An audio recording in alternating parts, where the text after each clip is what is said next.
Assalamualaikum warahmatullahi wabarakatuh.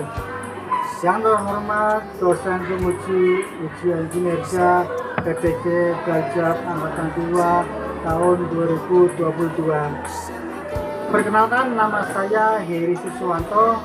Saya guru MTS di Bogor, Kecamatan Suragati, Kabupaten Tegal.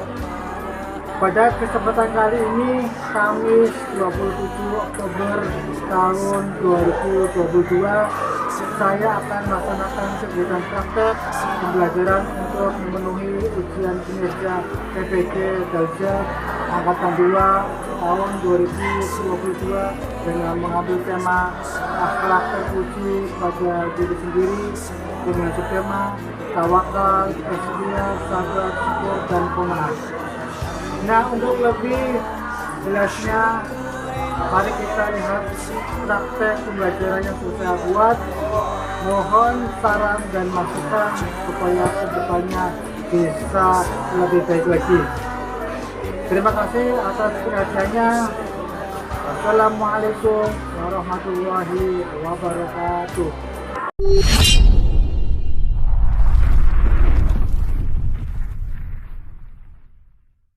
Depan gerak.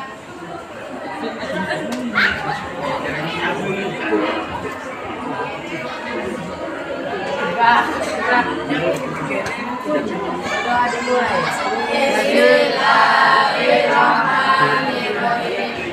Allahumma bibi qulubi wa tahli abwaba rahmatika ya arhamar rahimin.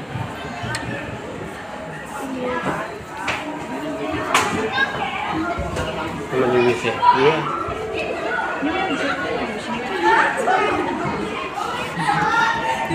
Mana Pak Heri?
Assalamualaikum warahmatullahi wabarakatuh.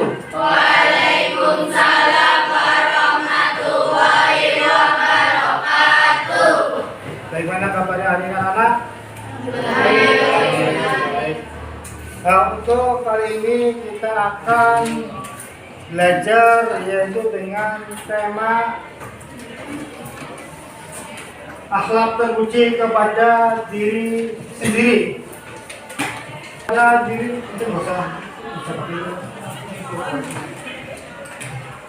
Akhlak kepada diri sendiri itu antara lain tawakal, ikhtiar, sabar, syukur, dan qanaah.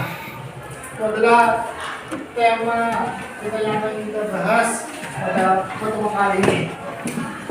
Tentu saja yang pertama yaitu adalah tawakal. Apa itu pengertian tawakal? Tawakal menurut bahasa yaitu dari kata tawakala, ya tawakalu, tawakalan. Tawakal yaitu berasal dari bahasa Arab dari kata tawakala, ya tawakalu, tawakalan, yang berarti berserah diri atau mewakilkan. Sedangkan tawakal menurut istilah bahasa Allah yaitu ketika kita melakukan suatu kegiatan, misalkan saya ingin pintar, maka yang kita lakukan adalah belajar dan berdoa. Nah, seterusnya kita pasrahkan kepada Allah. Yang menentukan pintar dalam tidaknya adalah Gusti Allah. Nah, kita hanya berserah diri, pasrah kepada Allah. Itulah arti dari tawakal. Sampai di sini ada pertanyaan, sebelum kita lanjut ke materi selanjutnya. Yo, siapa yang mau bertanya tentang tawakal?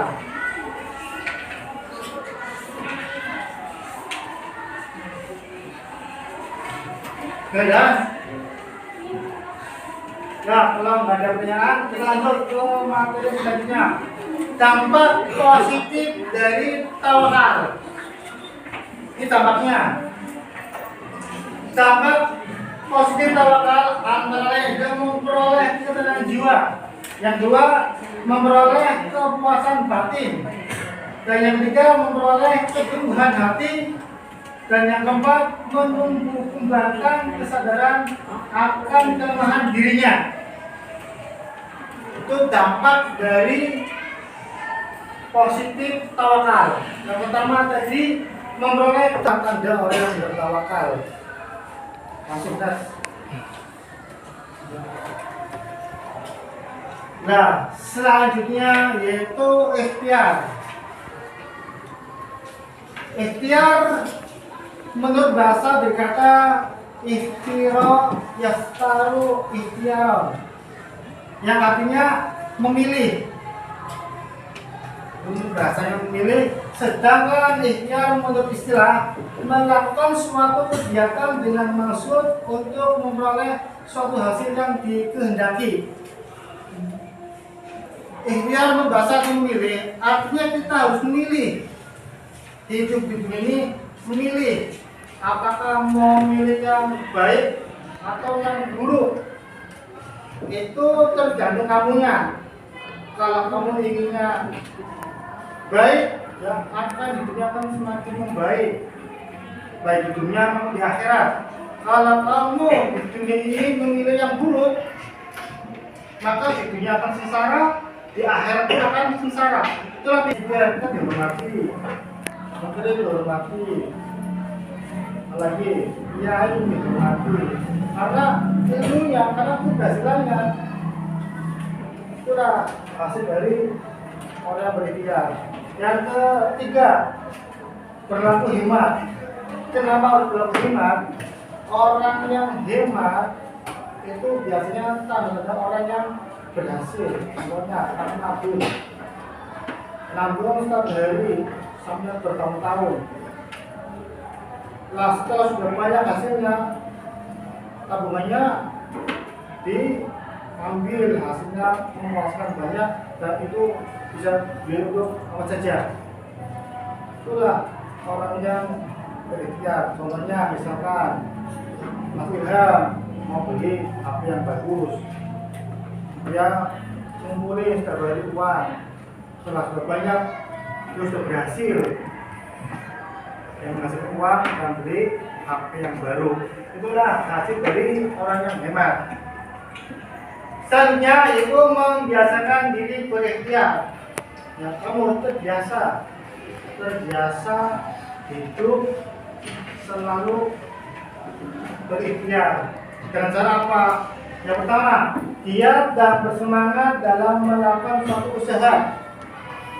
Kalau kamu seorang pelajar, seorang siswa, tugas kamu adalah belajar. Maka dari itu belajarlah dengan giat untuk mencapai suatu cita-cita yang kamu inginkan.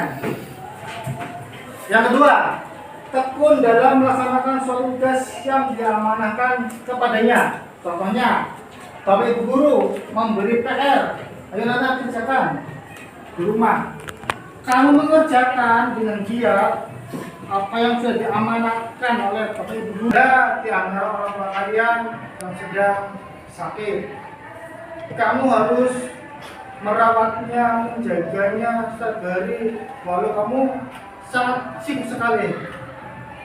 Tapi sebagai anak itu harus selalu merawatnya, menjaganya setiap hari, setiap malam.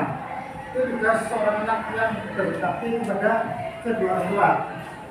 Nah, maka segala apapun musibahnya tetap sabar, tetap ikhtiar, tetap tawakal.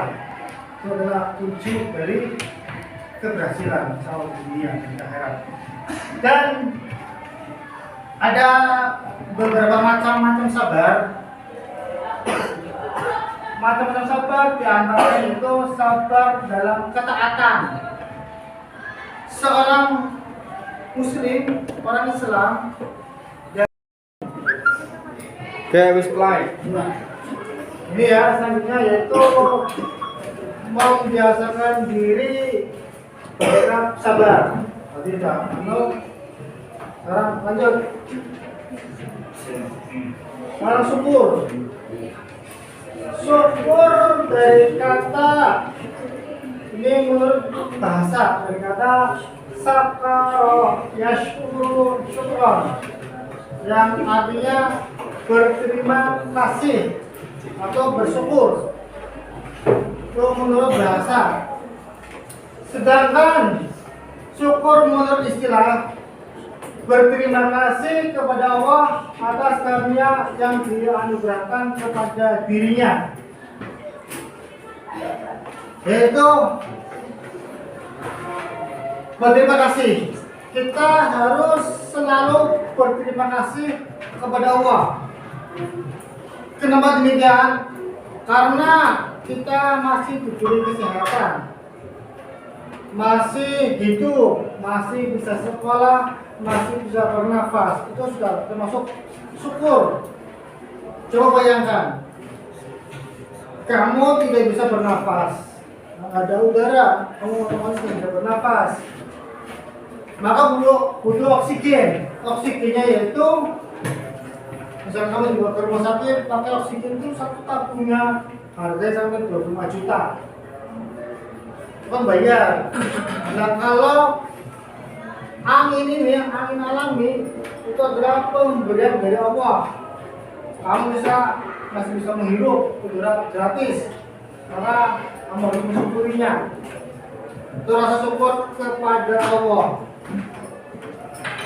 Dan lagi, di luar sana banyak orang-orang kelaparan. Di luar sana banyak anak-anak yang tidak bersekolah. Dan di luar sana banyak orang-orang, ada yang sebagai pengemis, pengamen, gelandangan, dan lain sebagainya. Kamu masih enak, masih bisa sekolah, masih bisa makan, masih dikasih uang oleh orang tua. Itu adalah rasa syukur kita kepada Allah.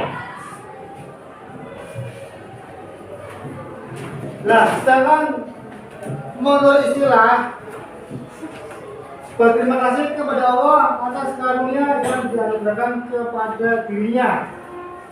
Kamu masih bisa sekini sekolah, maka harus selalu bersyukur.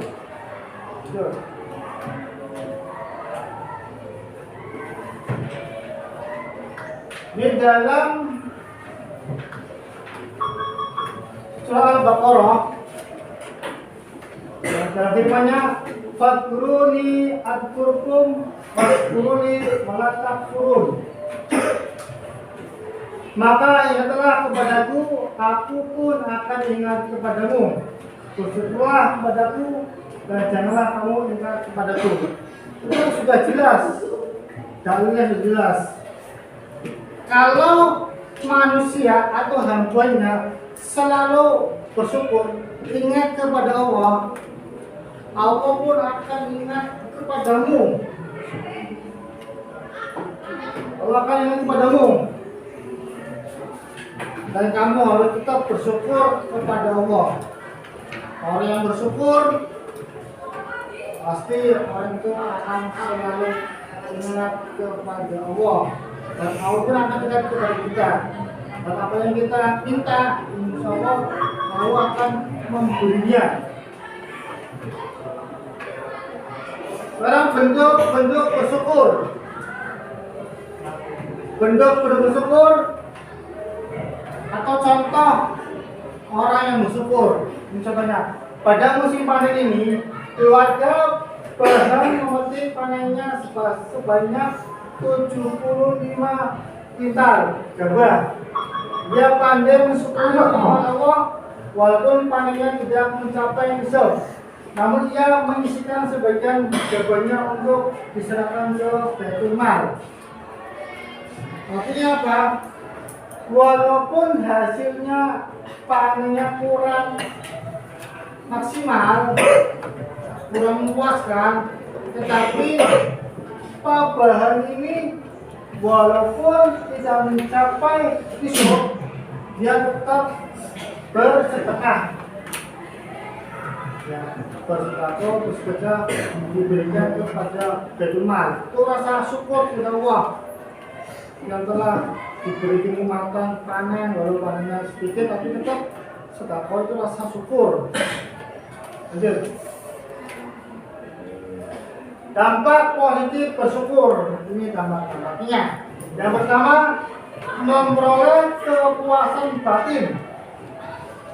Orang yang selalu bersyukur, maka orang tersebut akan memperoleh kepuasan batinnya. Batinnya merasa bersyukur, merasa enak, tenteram, tidak rakus, tidak pengen yang banyak dan sebagainya. Yang penting hasil dari yang boleh syukuri walaupun sedikit, itulah merasa puas kebatinan. Yang kedua, terhindar dari sifat tamak. Kayak tamak ya, tamak apa tamak? Tamak itu rakus, tidak rakus, pengennya menguasai. Kalau orang suka menguasai, pengennya sendiri, namanya rakus. Nah, rakus itu adalah perbuatan yang tidak mensyukuri atas pemberian Allah. Pengen dapat banyak, yang lain sedikit. Itu namanya tamak. Yang ketiga, mendapat jaminan tambahan nikmat dari Allah. Akan mendapat jaminan tambahan nikmat dari Allah. Orang yang selalu bersyukur, maka Allah akan memberi rezeki kepada orang tersebut, karena orang tersebut selalu bersyukur. Ya, orang yang selalu bersyukur, maka orang tersebut akan selalu puas hidupnya.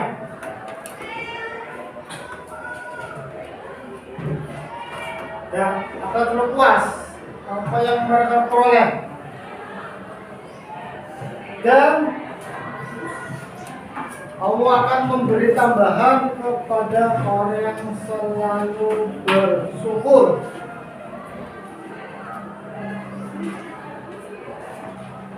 Selanjutnya, membiasakan diri untuk bersyukur. Orang yang membiasakan diri untuk bersyukur, yang pertama, menerima uang saku pemberian orang tua dengan senang hati. Kamu dikasih uang oleh orang tua, walaupun sedikit, kamu menerimanya. Itu adalah rasa syukur kepada Allah telah diberi saku oleh orang tua. Terus, memanfaatkan uang saku untuk hal-hal yang bermanfaat. misalkan untuk toko bisa, untuk tabungan juga bisa, untuk membeli apa yang kita butuhkan, tapi tidak boros, itu namanya bersyukur. Dan yang lain jadi tidak boros, jangan boros, karena boros itu artinya kita menggabur-gaburkan uang. Lanjut. Dan yang ini yang terakhir, qanaah. Qanaah dari kata menurut bahasa qanaah ya qanaan, qanaatan, yang artinya rela, suka menerima yang diberikan kepadanya. Sedangkan menurut istilah, rela menerima kenyataan hidup yang dialami, tidak berkeluh kesah, tidak pula mengangan-angan kesenangan yang diterima oleh orang lain. Qanaah ini menerima padanya. Allah memberikan kayak gitu, misalkan nggak punya apa-apa ya kita terima aja. Hidup miskin dan kita terima, hidup kaya ya alhamdulillah. Itu apa yang memberikan kita menerima dengan qanaah. Misalkan di sini misalkan ada yang sudah punya pacar, misalkan ya dapat pacarnya jelek, tapi itu emang pacar kita ya kita terima. Jangan langsung itu sudah banget. Itu namanya tidak pernah, tidak menerima kenyataan. Atau adiknya dikasih satu oleh orang tuanya 10.000, kamu dikasih sekolah orang tua 5.000, kamu tidak terima. Ya saya kasih seperti ini, kasih terus seperti ini, semuanya tidak menerima apa yang telah diberikan. Maka dari itu apa yang kita peroleh, apa yang sudah diberikan kepada Allah kepada kita, ya kita harus menerimanya. Jangan iri. Contoh lagi, tetangganya kita akhirnya beli TV baru, kamu cerita sama di rumahnya.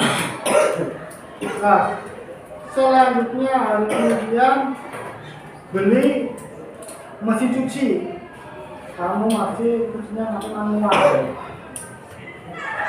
Terus lagi, namanya beli motor, kamu masih pakai sepeda. Ya, terima aja, nggak masalah. Jangan iri. Ya, tapi yang kita perlu dari awal itu adalah pemberian uang.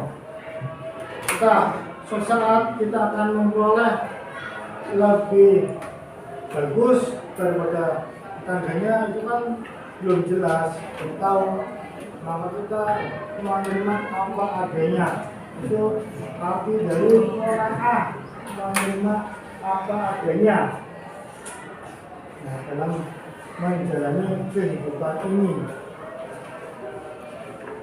Lanjut.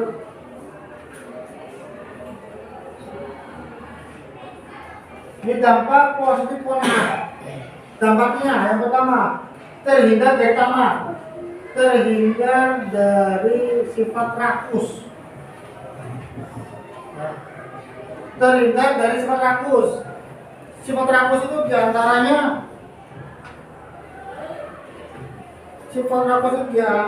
yaitu pengen hidup boros,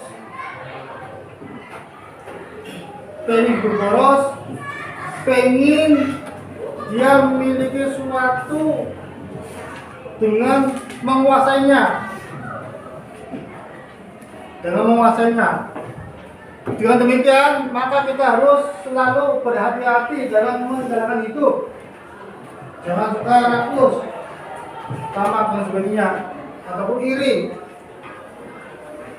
Karena kalau kita selalu iri, selalu ingin menguasai atau diterima dalam menjalankan keadaan hidup, maka hidupnya tidak akan bakalan tentram, hidupnya nggak bakalan senang, nggak bakalan bahagia. Begini ya, pengennya melebihi tetangganya.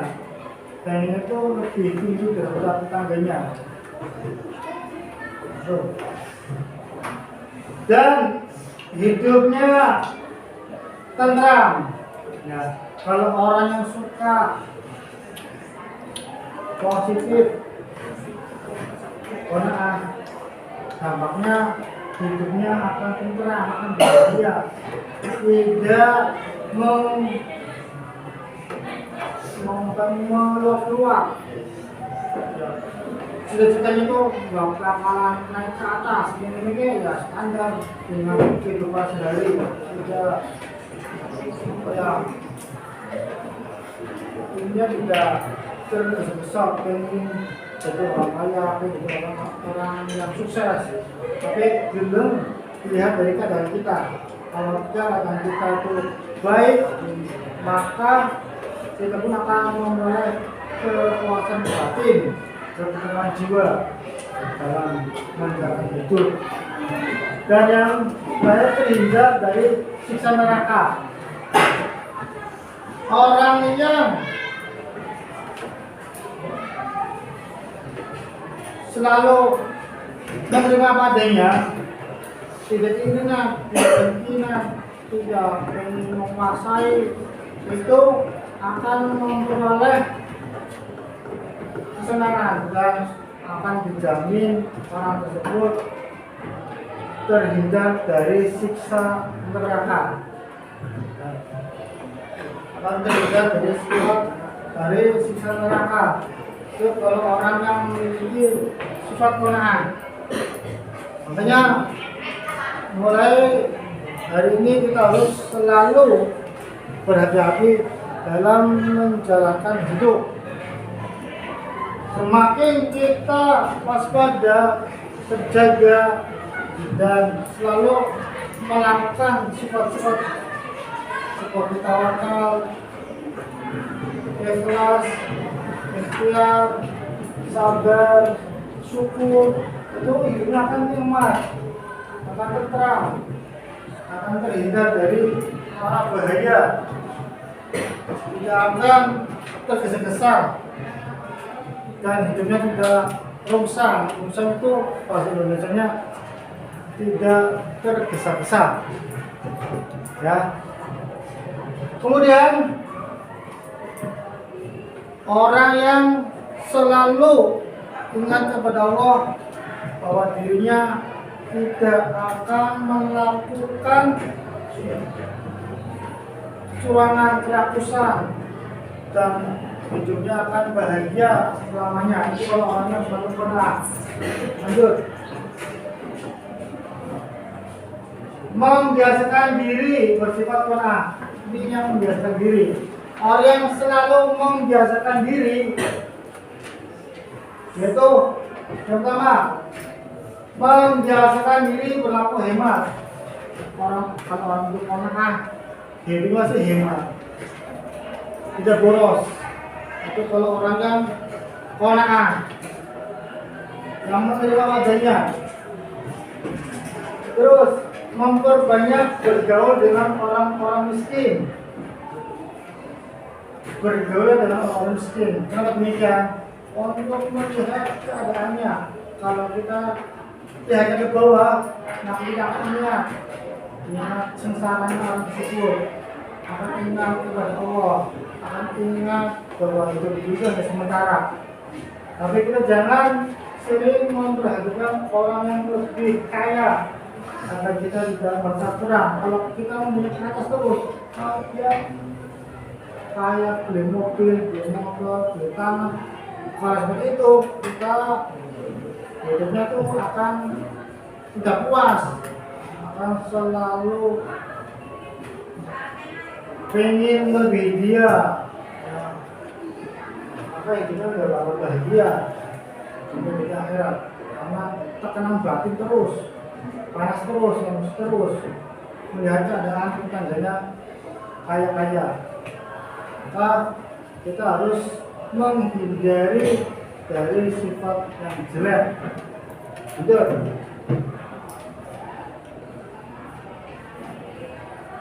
Nah, sudah selesai. Apakah untuk Sampai di sini ada yang mau tanya? Silakan tanya.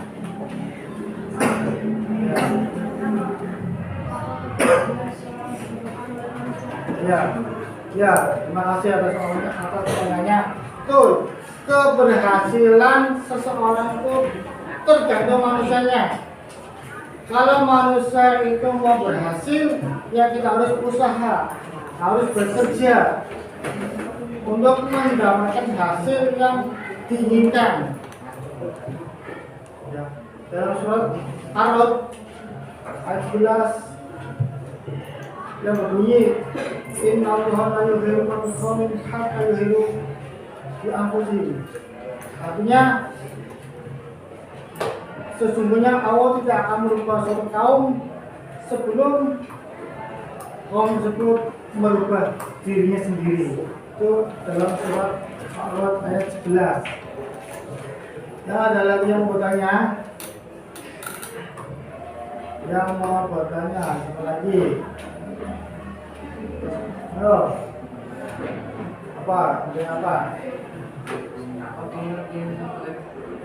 Sabar di sini tadi kan dijelaskan, sabar itu menahan amarah, menahan emosi, menahan keadaan supaya kita tidak menjadi orang yang pemarah, menahan musibah, menggunakan sabar. Ya, mungkin cukup di sini ya pertemuan kita, semoga bermanfaat dan bisa dijadikan sebagai pelajaran dan hikmahnya, yaitu bisa kita ambil yang bisa digunakan dalam kehidupan sehari-hari. Untuk akhirnya, ya kekurangan dan kekurangan di insya Allah. Jika ada itu kata yang kurang pas, untuk akhirnya mari kita bacaan dengan bacaan alhamdulillah. Alhamdulillahirabbil alamin. Assalamualaikum warahmatullahi wabarakatuh. Waalaikumsalam warahmatullahi wabarakatuh.